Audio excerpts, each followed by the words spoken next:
Друзья.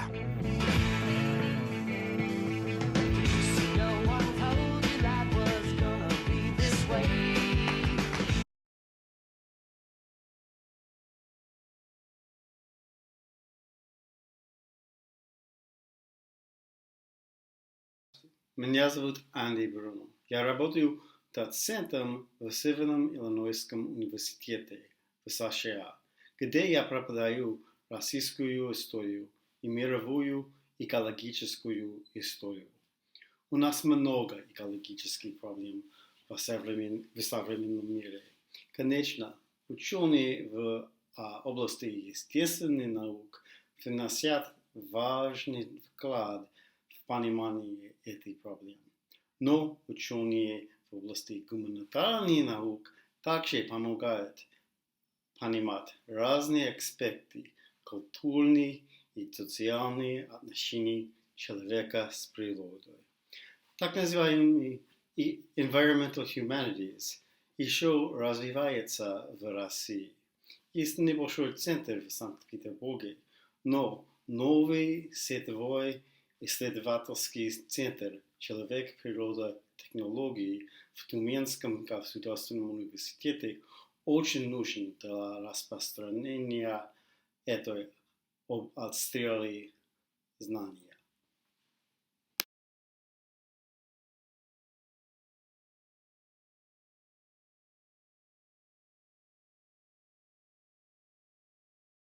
Гуманитарные исследования стремительно занимают одно из центральных мест среди исследований, связанных с проблемами окружающей среды и изменений климата. Еще в 70-е годы прошлого века стало понятно, что поиск выхода из экологического кризиса – это задача не только для ученых-естествоиспытателей, но и для тех исследователей, которые изучают общество. Не только экономисты и социологи, но также историки, философы и даже представители искусства должны сыграть здесь очень большую роль, потому что они могут не только изучать, но и влиять на то, как человечество выстраивает взаимоотношения с нашей планетой. Создание Центра «Человек, природа, технологии» в Тюмени – это очень важный шаг на пути институционализации таких исследований в нашей стране. То, что Центр создается в Сибири, дает очень важные преимущества для изучения этой огромной части земного шара, важной в том числе и для климатической политики.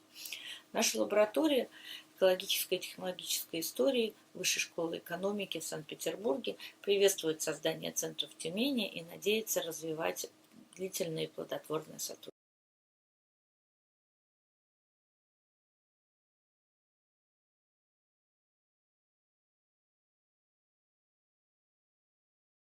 Здравствуйте.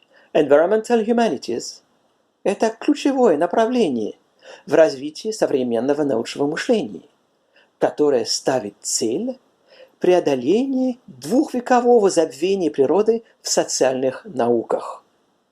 Мы стараемся переориентировать взгляд таким образом, чтобы в картину попали естественные процессы, в их взаимоотношении с социальными динамиками, например, климатические изменения, изменения ландшафтов, изменения почв, фауны, флоры. Только таким образом мы сумеем понимать, как прекратить разрушение природы. Западная Сибирь – центр современного российского экономического природопользования. Именно в Западной Сибири добываются главные богатства России. Чтобы осмыслить происходящее в своей исторической динамике, нужны критические ученые, которые работают сообща в хорошо оснащенном центре именно на месте происшествия.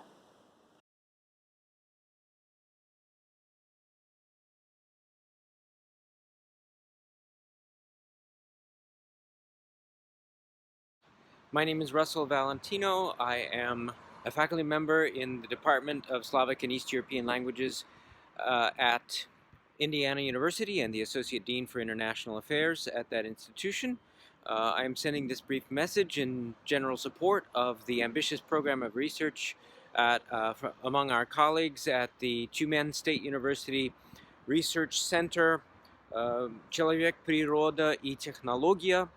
My colleagues and I are especially interested in the confluence of disciplines associated with the environmental humanities and Siberian studies, and we look forward to potential collaborations in the future.